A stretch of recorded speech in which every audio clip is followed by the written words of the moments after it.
Bangasamida Om Shanti. Peace to you, peace to me. Today I want to talk about the same values, same mission, the same vision that many of us are actually starting to see the same values, same vision, the same mission. I remember starting with Body and Brain again and seeing Ilchi Lee's books, reading some of his books, Healing Society and his vision for a peaceful world. Well, yes, I agree with that. The sentiment I've had since I was a very, very young boy. I mean, you've got to look at the whole picture, and where there's opposites, you're always going to have your opposites. But there's no reason whatsoever why human beings can't have the same vision, the same mission. We can't keep carrying on with this competition and the cut and the thrust, using our intellect as a tool to keep pushing ourselves forward. The intellect's very sharp, very sharp. So you start to cut intellect. You've heard that expression, cutting intellect. So you're cutting and cutting and cutting. What happens when you cut? Nothing left. Whoa, it's all gone. Cut. Not good. So intellect has got us to this position right now, which is an amazing position. It needs to be turned a little bit. If you take away the 1.2 trillion the Americans alone spend on military every year now, it was 800 billion when I first looked into it, now it's 1.2 trillion, and put that into relieving the world of poverty, which would cost 176 billion, I believe, last time I looked. Something really wrong with that picture. Even if you just took 20% of the American spending on war, you would bring an alleviation of poverty. But it's not just alleviating poverty, is it? It would be empowering people with information so that they can become self-sustaining themselves. They don't want to be living on somebody else's generosity. That's another big story, and a big discussion to have. But the same vision, the same values and the same mission, that's what I'm talking about here. That seems to start to manifest when people start to focus on themselves more, start to manifest their own true self, their own real feelings inside of them. Is that a coincidence?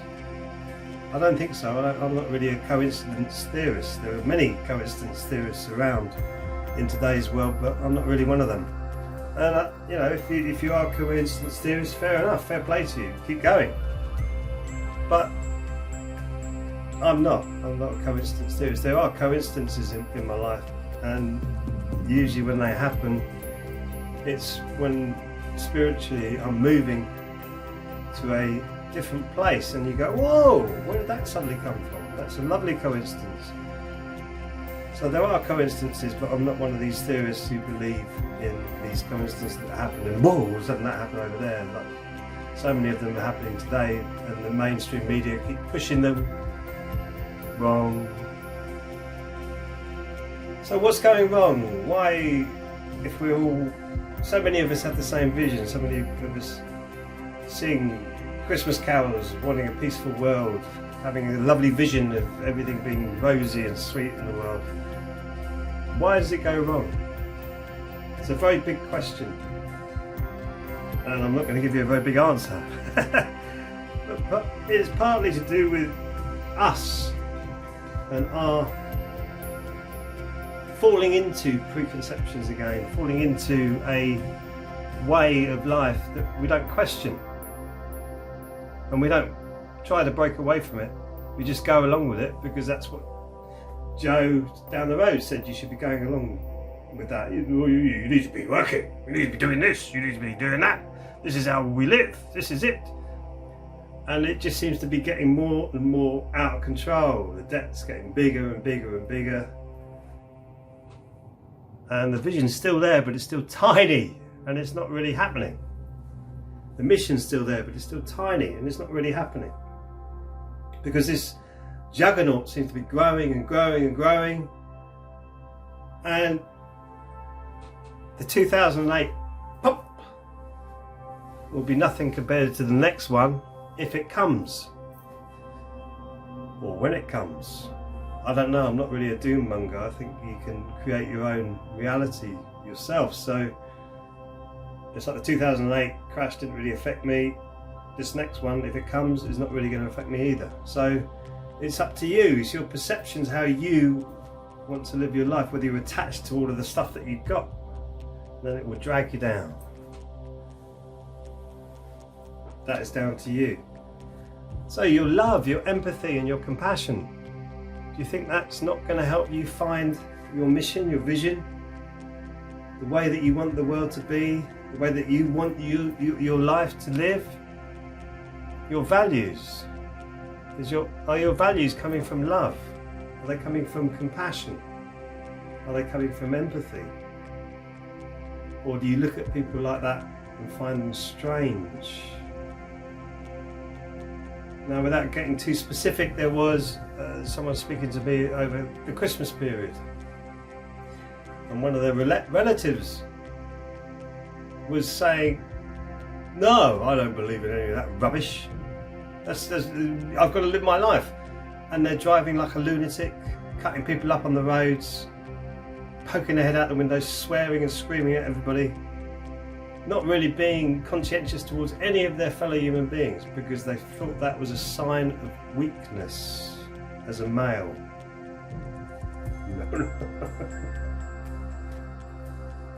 If you don't have love in your heart, if you don't have empathy and you don't have compassion, then you're not really a human being. This is where we need to connect more with our heart space. The Heart Math Institute have done some amazing research into the heart and what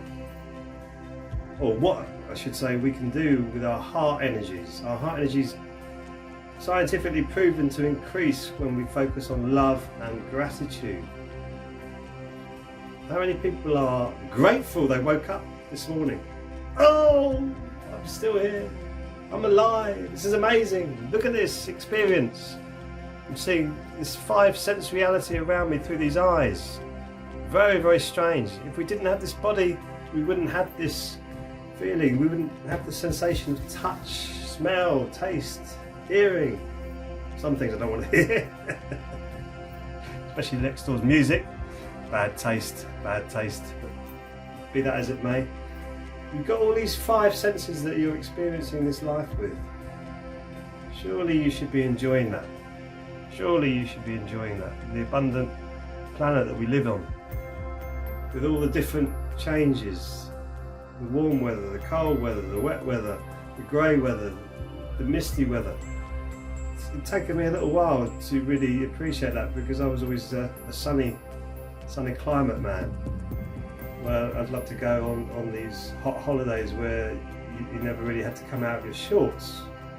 Now actually I appreciate the winter, I appreciate the snow, I appreciate the changes in our seasons. It's important to understand that and to understand the bigger picture of the world.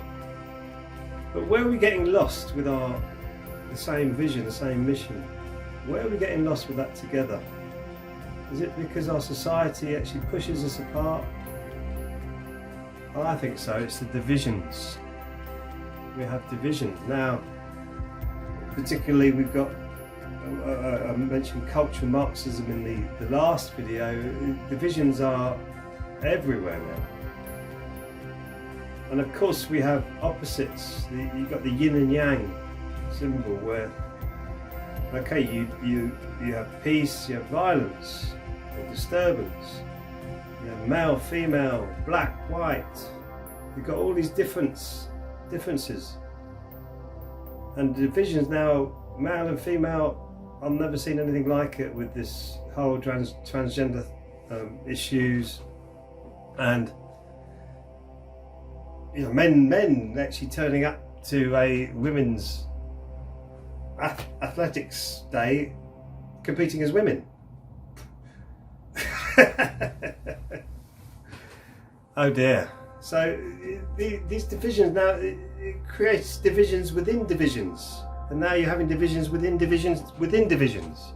And how deep is this going to go before it actually starts coming back up on itself? It's absolute crazy. So we can actually move these divisions aside and start to talk as human beings from the heart with our love, compassion and empathy. And let all these things go.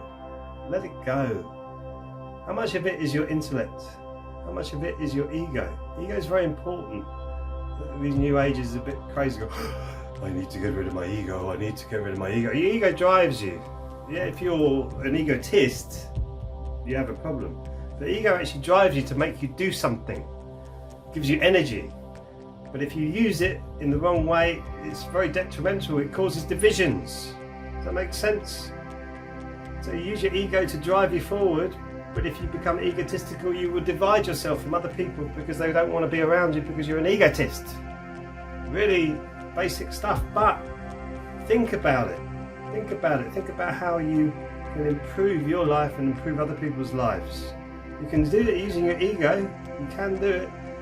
But use it as a tool. It's a tool. It's not you. Again, it's like your thoughts, your feelings. They're not you. They're just thoughts and feelings. Your emotions, a bit more juicy than your thoughts, because they have a substance to it, like a love or a hate, or they're emotions, they're feelings, they're juicy, but they're not you. Again, recognize them without reacting, and therefore you start to do that. You start to raise your vibration. And then we can all have this very admirable goal of the same values, the same mission, and the same vision, which is peaceful. Cooperation, not competition. Abundance, not scarcity. Love, not hate. Peace, and not war. Not war. Especially now. So on that note, let us pray for peace. Thank you for listening. Sarang Hamida.